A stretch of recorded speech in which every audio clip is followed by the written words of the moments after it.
Hello everyone, I hope आप सब अच्छे होंगे। तो आपने देखा था मैंने पिछले वीडियो में एनेस्थेसिया के बारे में बताया था। कौन सा एनेस्थेसिया हम कब देते हैं, किस रूप में देते हैं, मैंने आपको बताया था। जनरल किसे कहते हैं, लोकल किसे कहते हैं, रीजनल किसे कहते हैं, कब कब हम देते हैं, कितने कितने घंटे का उसका ये क्या बोलते हैं ड्यूरेशन होता है एनेस्थेसिया का, कब वो होश में आता है, कौन सा यूजफुल होता है, मैंने ये आपको बताया था। आज मैं स्टार्ट करने वाली हूँ, मैंने कहा था इंटरेस्टिंग लाऊंगी, और वो है रेडियोलॉजी। हम सबको रेडियोलॉजी के बारे में पता होना चाहिए। क्या होता है एक्सरे, क्या होता है इंडोस्कोपी, क्या होता है यूएसजी, कहाँ पे हम करवाते हैं, कहाँ पे हमें ऐसा होना चाहिए कि हाँ हमें ये जरूरी है कि हाँ एक्सरे कहाँ कराना चाहिए। जैसे हम लोग पता है कि बोन्स वगैरह है तो हमें एक्सरे कराना चाहिए। यूएसजी है तो जहाँ भी एब्डोमेन पेट में दर्द होगा यूएसजी लिख देते हैं डॉक्टर। पता भी तो होना चाहिए कि क्या क्या डायग्नोसिस, क्या क्या पता लगाता है, चाहे वो मेडिकल स्टूडेंट हो चाहे नॉन मेडिकल स्टूडेंट हो।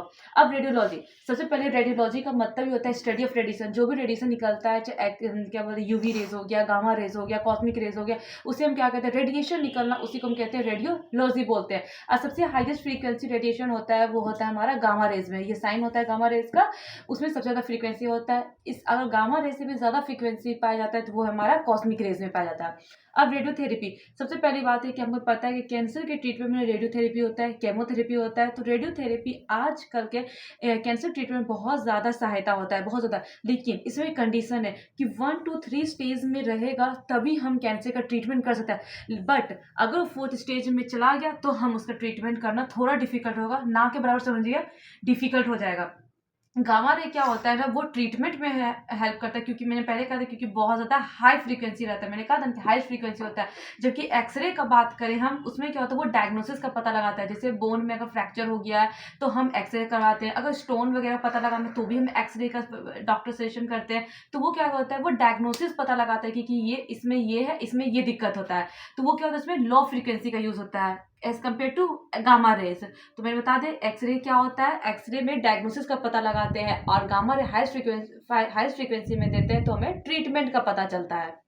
यूवी रेज क्या होता है, मैंने कहा गामा रे में हाई फ्रीक्वेंसी होता है, हम ट्रीटमेंट में यूज करते हैं एज कम्पेयर टू एक्सरे। जब एक्सरे क्या होता है लेस फ्रीक्वेंसी होने की वजह से हम सिर्फ डायग्नोसिस करते हैं। अब यूवी रेज होता है, अल्ट्रावायलेट रेज होता है, वो भी लेस फ्रीक्वेंसी होता है एज कम्पेयर टू एक्सरेज होता है, इसलिए हम उसको कहते हैं स्टरलाइजेशन करते हैं। जैसे एग्जाम्पल में मैंने यहाँ लिखा है after birth expose in the vagina.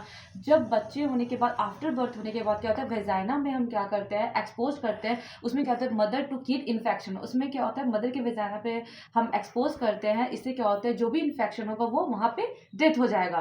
Scopy, term use to mean to see inside the body by sight. Scopy का मतलब होता है उसमें डाल के देखते हैं इनसाइड द बॉडी में कि कहाँ पे क्या दिक्कत। जैसे अगर हम बताएंगे ईयर एंडोस्कोपी क्या होता है, लेरिंगोस्कोपी क्या होता है, सिग्मेडोस्कोपी क्या होता है, इसमें के अंदर हम डालते हैं, इसको स्कोपी कहते हैं, जिसको हम इनसाइड द बॉडी जाकर हम देखते हैं। फिर यूवी रेज क्या होता है, इससे लेस फ्रीक्वेंसी होता है, इंफ्रारेड में होता है। मतलब यूवी रेज से भी लेस फ्रीक्वेंसी इंफ्रारेड में होता है, जो कि इंफ्रारेड उस इंस्ट्रूमेंट में होता है जिसमें हम स्कोपी में यूज करते हैं। स्कोपी में जो इंस्ट्रूमेंट यूज करते हैं वो किससे बनता है, हमारा इंफ्रारेड से हुआ, बहुत ज्यादा लेस फ्रीक्वेंसी। भाई हम अंदर डाल रहे तो फ्रीक्वेंसी तो लेस ही रहेगा ना।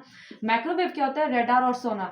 रेडार और सोना यूज होता है क्योंकि इसमें क्या होता है ऑब्जेक्ट्स को हम डिटेक्ट करते हैं वेव के थ्रू। ये यूज होता है यूएसजी, अल्ट्रासोनोग्राफी। अब मैं स्कोपी एक एक करके बताऊंगी, फिर मैं एक्सरे के बारे में बताऊंगी, फिर यूएसजी के बारे में बताऊंगी। आई होप ये वीडियो आपको पसंद आ रही होगी। कल से हम न्यू स्टार्ट करेंगे, स्कोपी स्टार्ट करेंगे। स्कोपी क्या होता है, हम कौन कौन से स्कोपी देखेंगे, हम उसके बारे में आपको बताएंगे। आई होप वीडियो आपको पसंद आ रही होगी। नेक्स्ट वीडियो जल्दी लाने की कोशिश करेंगे। Thank you everyone.